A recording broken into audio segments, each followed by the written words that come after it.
Hey everyone, welcome back to the channel. Today we're diving into a thriller horror film titled Dangerous Animals, a gripping story about a young woman held captive by a psychopath who takes twisted pleasure in watching people get killed and eaten by a deadly sea creature. Stranded in the middle of the ocean, she tries desperately to escape, but every time, the psychopath manages to catch her. So what happens next? Let's find out. But before we jump in, if you haven't subscribed to the channel yet, be sure to hit that bell icon and subscribe now. Alright, let's get into the movie. A cruise ship drifts aimlessly in the vast expanse of the ocean, surrounded by deadly sharks circling just beneath the surface. Suddenly, a chunk of meat is tossed into the water, and within seconds, a frenzy erupts as dozens of sharks violently attack it. Surprisingly, a couple voluntarily steps into an iron cage, eager to experience an up-close underwater encounter with the predators. It's thrilling, but also a sobering reminder of the danger that comes with pushing boundaries too far. What starts as excitement quickly turns grim. As the couple surfaces from their dive, the mood shifts dramatically. Without warning, the boat's captain throws something into the water, and in a horrifying instant, the young man dies right there in the ocean. A chilling sense of dread sets in. It's clear that something far worse may be waiting for the girl. The scene transitions to a sunny beach, where Ellie, a free-spirited, thrill-seeking athlete, relishes her independence. That same day, she meets a charming stranger named Jason, and the two share an unforgettable night, but by the time the sun begins to rise, Ellie is already gone. To her, love is like the ocean tide, beautiful but never meant to stay. At 4 a.m., with the beach deserted, Ellie prepares to surf. Just then, a man named Mark approaches. She quickly dismisses him as boring and unremarkable, turning her focus instead to the sweet messages Jason had sent her. But before she realizes what's happening, a plastic bag is yanked over her head. She thrashes and gasps, fighting for air, until she finally passes out from suffocation. As if that weren't enough, Mark injects her with something, keeping her sedated. When Ellie regains consciousness, she's back on the same cruise ship. Her hands and feet are bound, her mouth is taped shut, and her left hand is cuffed to a cold metal bed frame. Beside her lies another girl, the same one who had once dived with the sharks. But now, that girl's eyes are filled with fear and hopelessness. Both of them are trapped, floating helplessly in the middle of the ocean, with nothing but shattered dreams and danger. But Ellie isn't one to give up easily. Determined to escape, she starts working on freeing herself from the handcuffs. That's when she notices names carved into the wall, names of other girls.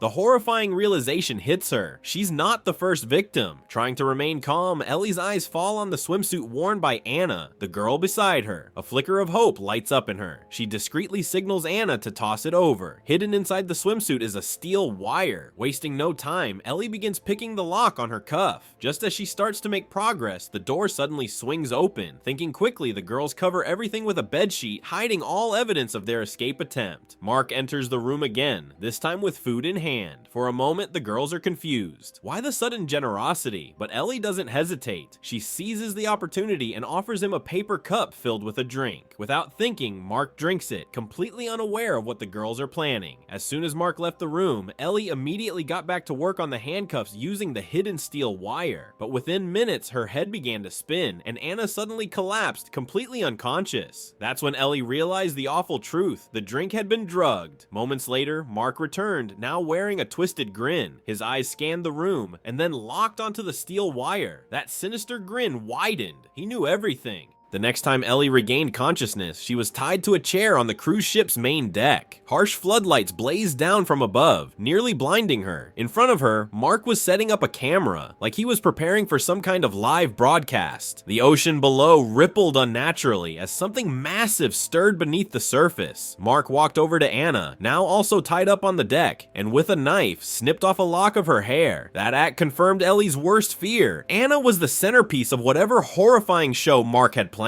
Ellie's stomach twisted with dread as he stepped up to the control panel. He pressed a button, and Anna, still bound and helpless, was hoisted into the air. Her terrified screams rang out, echoing over the open sea, the same water where blood had been spilled just hours earlier. The same water still swarming with sharks. Mark pressed another button, slowly lowering Anna toward the churning waves. At the same time, he adjusted the camera, making sure to perfectly frame every second of the nightmare unfolding below. After the horrific spectacle vehicle, Mark returned to his quarters. With disturbing care, he placed Anna's lock of hair into a small locker next to a videotape. Inside were dozens of tapes, each one labeled, each one containing the final moments and screams of another innocent girl. A personal archive of terror. When Ellie was dragged back to the same grim, prison-like room, the weight of it all hit her like a brick. She was next. Panic surged through her chest. She yanked at the handcuffs with every bit of strength she had, but they wouldn't budge. Hours passed. Just before noon, Mark returned, this time with a smug smile and a plate carrying nothing but bread and water. The shark show's twice as fun when the meat is fresh, he sneered. Ellie exploded with rage. She screamed, cursed, and fought against the restraints, but it was useless. Mark was already too far gone. Whatever humanity he once had was long dead. As he casually walked away, Ellie's eyes drifted to a nearby plastic bucket, the same one used as a toilet, and suddenly, an idea sparked. Mark, now fully in his element, sat comfortably, eating while watching one of his own horrific videos. His eyes glimmered with sick pleasure. He hadn't noticed the jagged edge on the bucket, sharp enough to become a weapon. Still hungry for more violence, he eventually made his way to the kitchen to prepare another dose of anesthetic. Tonight's performance would star Ellie. He crept back into the room, assuming she was already out cold, but just as he leaned in to inject her, Ellie sprang to life. She lunged at him with the broken piece of plastic and stabbed him. Mark collapsed to the floor, shrieking in agony. Wasting no time, Ellie grabbed the keys from his waistband, freed herself from the handcuffs, and rushed to find the controls for the fishing boat. But just as she reached for the keys, Mark stirred. He wasn't dead. Ellie bolted from the room, only to feel another sharp jab in her back. It was another injection. Staggering, she managed to kick him off and made a run for the control room. From there, out over the open sea, she spotted a yacht, her chance at freedom. She sprinted to the deck and screamed for help, but Mark was already behind her, this time holding a gleaming knife. Terrified, Ellie backed away, reaching for the camera stand to defend herself. Mark lunged, blocking her, his precious camera clearly more important to him than anything else. That's when Ellie made a bold, split-second decision. She grabbed the camera and hurled it into the sea. Mark's eyes widened in horror, but it was too late. The damage was done, but the drug was now taking full effect, coursing through Ellie's system. Her vision blurred, her strength faded. Not even the cold sea air could bring her back. The last thing she remembered was the sensation of someone grabbing her hands. When she woke up, she was back in that same rusted iron bed, helpless and restrained once again. Meanwhile, Mark had returned to shore. He needed a new camera. After all, what was the point of his monstrous plan if he couldn't record it?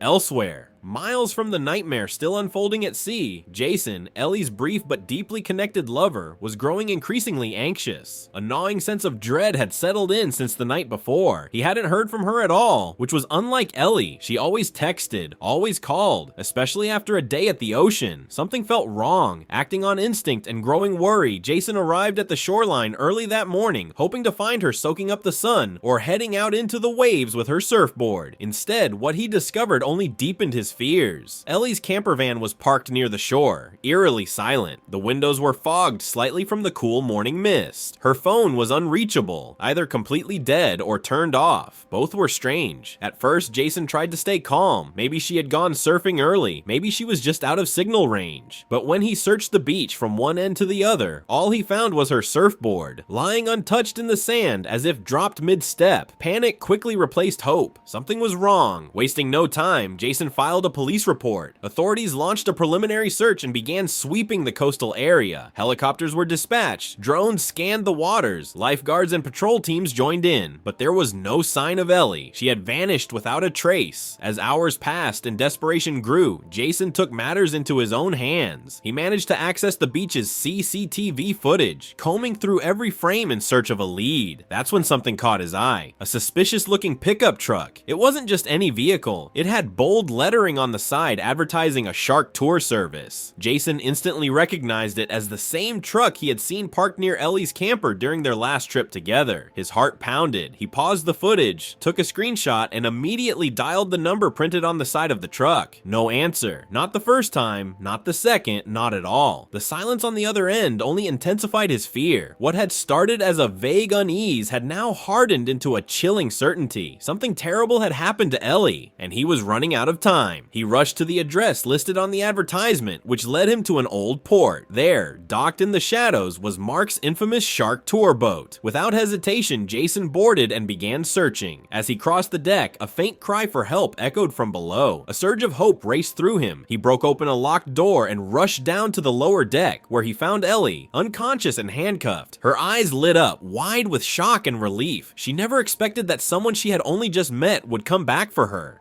Ellie motioned for Jason to find something, anything, to break the cuffs. But at that exact moment, Mark returned, camera in hand. Spotting Jason dialing the police, Mark launched into a furious attack. Caught off guard, Jason was beaten to the ground. His phone shattered on impact. Scrambling to his feet, Jason grabbed the very camera Mark had brought and hurled it at him. The device smashed against Mark's head, dropping him to the floor. Jason pounced, strangling him in a desperate fight for survival. But just as Mark began to lose consciousness, a devastating blow landed on the back of Jason's head. The dock manager had arrived, misreading the situation entirely. She believed Jason was the attacker, unaware that the real monster was Mark. That tragic mistake cost Jason his life, and with it, Ellie's only chance at freedom. Now, both Ellie and Jason were tied together on the same cold, rusted iron bed, helpless, bruised, and worn down, trapped in a nightmare that only seemed to grow more twisted by the second. A suffocating sense of doom hung in the air, heavy and unrelenting, like the build-up to a violent storm. And yet, in that crushing moment of despair, when all seemed lost, Jason turned his head and looked at Ellie. With a voice barely stronger than a whisper, he confessed his feelings. He told her that the one night they had shared, that single fleeting moment, meant everything to him. In a life filled with doubt and regret, that night had stood out as the brightest memory he had. It was, without question, the happiest moment of his life. And for just a brief second, amid all the horror, that quiet confession sparked something deeply human, something warm. But that soft, tender moment was shattered, brutally and without mercy. Mark burst into the room like a violent storm, slamming the door open and demolishing the fragile moment Ellie and Jason had just shared. His eyes blazed with manic determination, void of any empathy or restraint. He didn't speak, he didn't acknowledge their suffering. He simply stormed forward, unshackled Jason, and dragged him out onto the deck like a lifeless stage prop in a sadistic performance. The plan hadn't changed. Mark was still hell-bent on staging yet another grotesque feeding frenzy, still obsessed with filming every scream, every violent thrash, every final breath to add to his deranged archive of horror. Outside, the ocean roiled beneath the fading sky. The surface was alive with movement. Sharks circled hungrily below, their slick bodies slicing through the water. The scent of blood, chaos, and death lingered heavily in the salty air. But something was wrong. The sharks weren't reacting. They hovered aimlessly in the bloodied water, showing no interest in Jason. Mark's excitement quickly turned into frustration. Then, above them, a beach patrol helicopter buzzed through the sky. Panic overtook him. He slammed the stop button on the camera, yanked both Jason and Ellie back inside, and locked the door behind them. Inside, Ellie saw Jason was still breathing, barely. His skin had gone pale, and his pulse was weak, but he was alive. Time was slipping away fast. Ellie realized she had no choice. If she was going to escape, she would have to do the unthinkable. Break her own thumb. Gritting her teeth, she twisted her thumb with every ounce of strength she had. A bolt of pain shot through her hand. Sharp, nerve-shattering agony. She tried again and again, but the cuffs held firm. Blood trickled down her wrist. Bones shifted beneath the pressure. Still, the metal wouldn't budge. Evening fell. Mark returned, smug and self-satisfied, carrying food. Ellie masked her pain, not letting a flicker of emotion cross her face. She sat in silence, enduring his taunts without reaction. Only after he left did her expression contort in anguish. She knew time was running out. With trembling hands, she raised her left hand, brought her thumb to her mouth, and bit down. Night deepened. Mark returned once more, but this time, what he found on the bed stopped him cold. A severed thumb. Realization hit him a second too late. Ellie burst out from behind the door, slamming into him with everything she had left. She shoved him backward, locked the door from the outside, and staggered toward the control room. She managed to start the boat, adrenaline surging, desperate to reach the shore. Freedom was so close, she could almost feel it. But Mark wasn't done. He smashed a window and clawed his way out, bloodied, feral, unhinged. His first move was to slash through the boat's engine wires. In an instant, the vessel went still. Silence returned. Darkness closed in around her. From the control room window, Ellie spotted something far in the distance. Flashing lights, thumping music, a beach party, people, life, safety. She scrambled frantically, searching for signal flares, but Mark was already behind her. Without hesitation, Ellie fired a flare into the night sky, praying someone on that distant beach would see it. While he was momentarily distracted, she bolted from the control room and locked him inside. Heart racing, she shattered the window and climbed onto the deck, desperate to escape. But Mark, relentless, crazed, smashed his way through the door again. He lunged forward, seized Ellie, and dragged her back down into the depths. In that final desperate moment between life and death, something primal awakened inside Ellie. Her eyes locked onto a sharp vegetable-cutting knife lying on the deck. Summoning every ounce of strength, she drove it into Mark's hand. He howled in agony, loosening his grip just long enough for Ellie to break free. She bolted to the edge of the deck and dove headfirst into the cold, black sea. The salt water stung her open wounds, but her will to survive burned hotter than ever. She swam with everything she had, her only focus, reaching that beach, that party, anywhere someone might hear her scream. After a painful, exhausting struggle, she finally collapsed onto the sand. Then came the deafening roar of an engine. Mark had followed her in the motorboat. Before she could even cry for help, his heavy hand clamped over her mouth. Her screams were swallowed by the night. Her freedom ripped away again. He dragged her back to the Shark tour boat. When Ellie regained consciousness, she was dangling above the open sea, suspended in midair, gently swaying with the wind. Below, the ocean churned. Across from her, Jason hung too, still alive, but barely. His terrified eyes met hers. This time, Mark had choreographed a spectacle. Ellie was the star. Like a twisted filmmaker, he set up his camera, narrating the scene for Jason as though filming a wildlife documentary. He spoke with sickening excitement about how sharks detect blood, how they attack without hesitation. Then he pressed a button. The rope began to lower. Ellie's body slowly descended toward the water. Beneath her, a massive shark circled, drawn by the scent of blood. Mark, obsessed, adjusted his camera again, determined not to miss a single frame of what he hoped would be pure carnage. But the shark didn't attack. It didn't lunge, didn't snap, didn't even circle. Instead, it glided silently under Ellie, then drifted away into the deep, as if uninterested, as if it sensed something different. Mark stood on deck, fuming behind the lens of his camera. His grotesque masterpiece was unraveling before his eyes. Enraged, he grabbed a long, razor-sharp fishing spear and hurled it at Ellie with all his strength. But fate intervened. A wave rocked the boat at the exact moment he released it. His grip slipped. The spear spun wildly and plunged uselessly into the ocean. Ellie had watched it all, every movement, every mistake, with laser-sharp focus. Her instincts, sharpened by the fight for her life, kicked in. She didn't waste a second. In one fluid motion, she reached out and caught the falling spear. Now she was armed. Now the power had shifted. The shark had vanished into the depths, granting her a fleeting moment of opportunity. Wasting no time, she hooked the spear into the rope that had moments ago dragged her toward death. Using it as a lever, she began pulling herself upward, inch by agonizing inch, back toward the deck. Every muscle burned, every wound screamed, but Ellie's resolve was unbreakable. Fueled by pain, grit, and pure survival instinct, she climbed. Mark was consumed with wild excitement. He zoomed in with the camera, mesmerized by the real-life struggle for survival unfolding before him. To him, it was the perfect climax to his deranged masterpiece. But Ellie's strength finally gave out. She slipped and fell back into the water, yet that fall became her liberation. The rope slipped from her hands and she was no longer bound. Beneath the waves, the shark returned. Ellie held her breath, clutched her wound to stop the bleeding, and remained perfectly still. The shark approached, paused, then, sensing no weakness, silently swam away. Back on the boat, Mark was confused. No splashing, no blood, nothing appeared on his screen. That's when Ellie came back. Without a sound, she climbed aboard from the rear of the boat. She was no longer the prey, she was the predator. The spear in her hand gleamed under the moonlight. Her eyes blazed with fury and clarity. She didn't hesitate. One clean thrust. The spear drove straight through Mark's chest. He staggered backward and toppled overboard. The ocean, now streaked with his blood, stirred beneath him, and this time, from the depths, a hungry shark surged upward. Without hesitation, it lunged toward the surface, sank its teeth into Mark's bleeding body, and dragged him, screaming, into the abyss. The sea went quiet once again, but Ellie had finally won.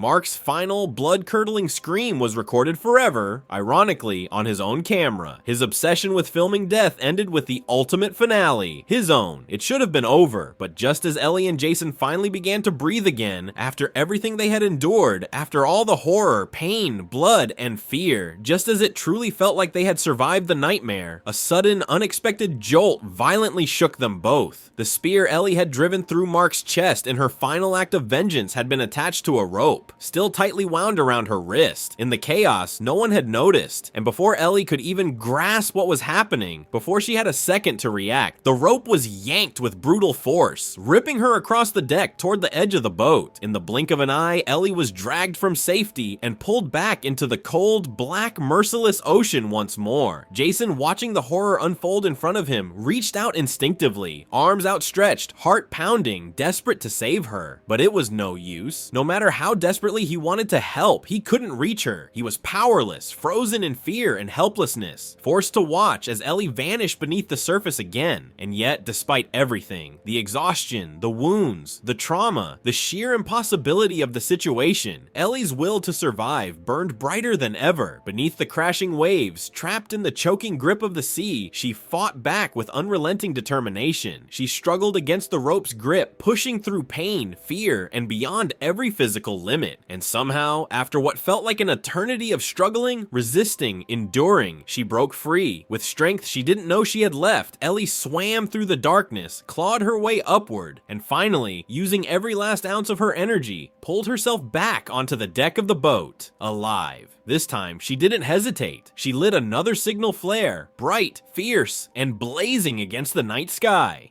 Minutes later, help arrived. A nearby yacht slowly pulled alongside the drifting shark tour boat. Rescue had finally come. After everything they had endured, Ellie and Jason were safe. That brutal, nightmarish ordeal had changed them. Whatever connection they'd once shared casually on the beach had now been reforged through survival, through pain, and through something far deeper. They had saved each other again and again. And so, friends, that was the full story of the deadly predator. The message is painfully clear. Sharks may be dangerous, but the real monster is the darkness that can live inside a human being. Sharks don't view humans as food, but some humans treat other humans like prey.